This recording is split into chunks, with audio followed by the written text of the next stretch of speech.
Good morning, all. This is Jason Koontz with the Christian Apologetics, boldly proclaiming Jesus. I hope you had a good night. It's another cold one this morning. We got about a foot and a half or so, maybe a little less, over the last day of snow.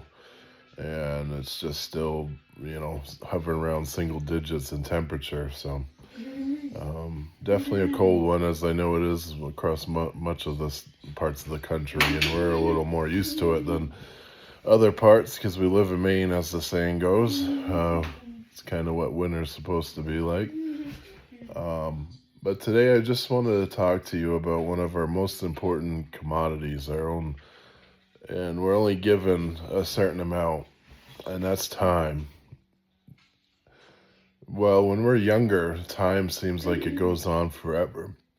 But I find as I've aged a little bit, and I'm not an old person, I'm 35 years old, but time goes a little bit quicker than it did when I was, say, a teenager, or, I look around and I can't believe it's already the end of January, and we're moving into February, and before we know it, winter will be over and spring will be beginning, and all those things, and then we'll blink again and it'll be fall. It's just how those things go, and it kind of speaks to different things. There's many aspects of time. There's all kinds of things that go into time.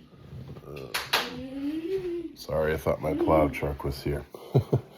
But as I was saying, there's many different aspects of time. There's what we do with it, what we're given. But today I want to focus on the time that we give to God. And I think one of the most untalked about temptations is to become too busy to work for God. And I'm not judging anyone. Busy life means you have a full life, right? And there's nothing wrong with a busy life. There's nothing wrong with working hard. There's nothing wrong with hobbies. But do you allocate any time for God? Do you allocate weekly time for church?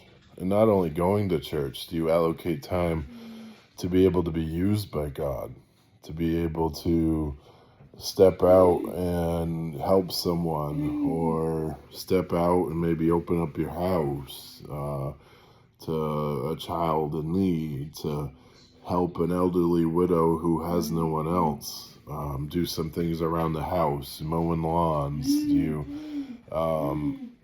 If a church has an event like a work bee, or even just an event like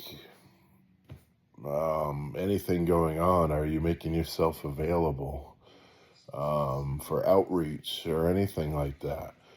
How do you allocate your time? Because I think one of the biggest temptations that we all have is that we get too busy to be able to be used. We have all these things.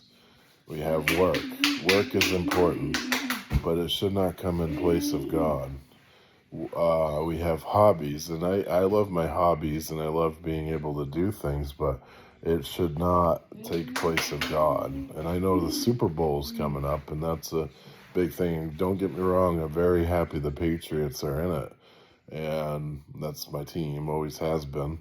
But that should not take the place of God. And if my church had an evening service, it would not be right for me to stay home and not go to the church because of that.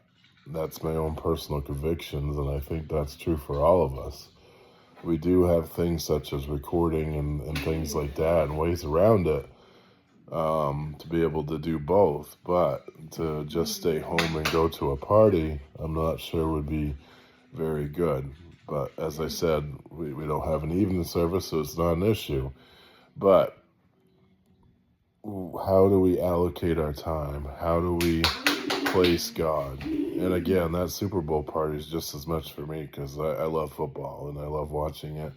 And I'm definitely not trying to step on any toes here. I'm just trying to get you to think on where we place God in our lives. Where does he fit in your priorities? I'm a big firm believer we will make time for what is important to us. I'll say that again. We will make time for what is important to us. We will move mountains for things that are important to us. We will shift our schedules, we'll do things and all that. And I believe that church and even events like that should be something that is marked in ink in our calendar, something that we can't change. And if this is stepping on your toes, I apologize, but it is important for us to be there and be consistent and things. And I'm not saying you can't ever take a vacation, and I'm not one to say that you know every Sunday, but I would say the majority of Sundays you should be there. Because I'm not talking down on people that are able to go to Florida or things like that. And of course, you're gone on Sunday. No, I'm not saying that. I am saying that the majority of the time we should be able to be at church. And again, there's some people that work on Sundays, nurses and mental health. I used to work in mental health, and I understand those people in that population and those jobs need someone to be there. And definitely understand that. But I'm just saying that if you can, we should move our schedules around to be able to be there for God. The other aspect about our time is that do we create a time for daily devotional and daily prayer? Do we get up maybe a half hour early to do a devotional and spend time in prayer? Do we go to bed maybe a little earlier and take a time to prayer? Because there's no better way to begin your day or end your day than talking to God. This is something that we really need to do, and it helps our spiritual walk. And it helps us to be able to get closer to Him and draw closer to what He wants us to be and be in His perfect will for our lives. So our time is very important, and it's something that we may think we have a ton of, but we really don't know when it ends. It's not like we can go to the bank account and check how much time we have left, right? We don't know. We may think we know, on a day-to-day, a week-to-week, a month-to-month, but that time could just slowly run out and we're bankrupt or quickly run out, right? An accident happens or something drastic happens. So we need to make the most of it while we're here and while we have it. Because as long as we draw breath and as long as we are here on time on this earth, we have a purpose. And I think so many times, especially during this modern era, we don't place God where He needs to be. We have so many things going on. We have so many different things, we need to work. We need to have our hobbies. We have friends. We have families. We have things like that. We have so many things that take place in our lives that really kind of take God from where He belongs. I believe wholeheartedly that God needs to be our priority above everything. And you may be sitting here like, well, yeah, he's some, who's he to tell me? And I'm not. I'm just telling you what I have found to be true. Time, when it comes to the end of our lives, how much time we have given to God is what will matter. And of course, we are given responsibilities. Family is important. Earning a living is important. And our walk with God kind of flows into those things, right?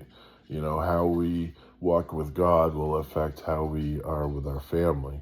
How we walk with God will affect how we do our job, how we interact with friends, the places we go, the places we don't go. Those things are all intertwined. But there's specific periods and specific times that we need to be able to give to God. that we need to say this is God's, and that I'm going to be used by Him, and I'm going to allocate that time for Him.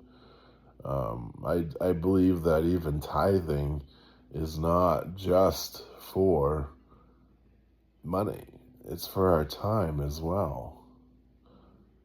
I want to ask you a question. I want to give you a challenge. Do you give at least 10% of your time throughout the week to God?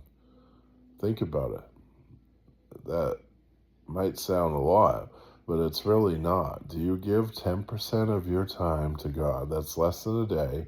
And that it can include church and can include Wednesday services and things like that. But it's just a personal rhetorical question I want you to ask yourself. Do you give at least 10% of your time to God, to the things of God? No matter what it is, attending church, going to a Bible study, going to being used by God, volunteering maybe at a food bank at a church? Do you volunteer for outreach? Do you maybe even make videos like this? Because I consider this to be something I'm doing for God and something He has called me to do. Do you give at least 10% of your time? Then I want to ask you another question. What would happen if everybody, every Christian, gave at least 10% of their time to God during the week? What could we accomplish? What could we do? What kind of outreach could we have? Right? We could do a lot. The church is losing its powers because the members don't give their time to God. They don't allocate at least 10%. And I'm not necessarily saying that is even what God means with the tithing, but I think it's a great place to start. 10% of our time. It's not a lot. It's less than a day. It's probably ends up, I don't know the math. Math has never been my strong suit, but it probably equals to at least like a half a day, maybe 6 to 10 hours, something like that. Can you imagine what we could do? You know, if people devoted 10% of their time to church, churches would be full on Sundays. Bible studies would have many people. I can tell you, I run a Bible study and I have a hard time getting anybody there during the winter months. And food banks would have plenty of people. The church would be able to do so much outreach. You know, the choirs would be full again. Just think about it. 10% of our time.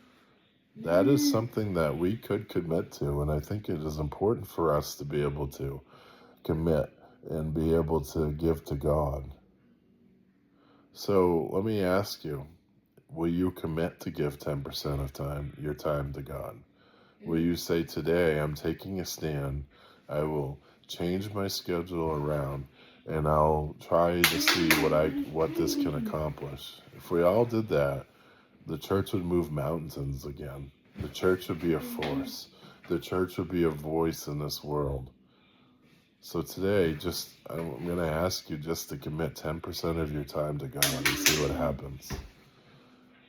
I appreciate you watching this video, and I'm not trying to judge here. I'm not trying to step on toes. I'm not trying to say I'm better than us, because, to be honest, I could probably give more of my time as well.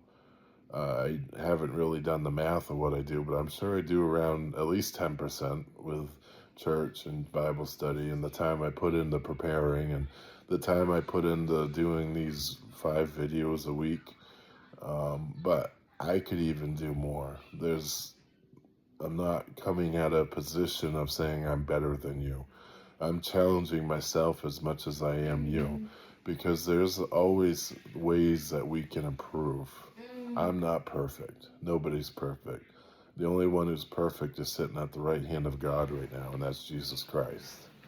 So today, I'm just asking you to think on ways that you can give 10% of your time to God and see what it does. See what the change it can do, and encourage others that you know are Christians to give 10% of their time to God and see what happens, and make this something that cannot be changed, barring sickness or some emergency.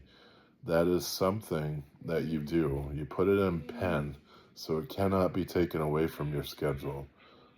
10% of your time. What a great place to start.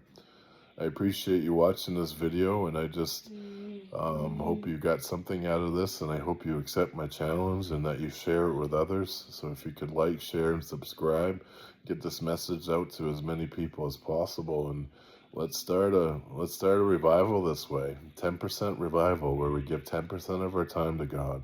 See what happens. Thank you. God bless.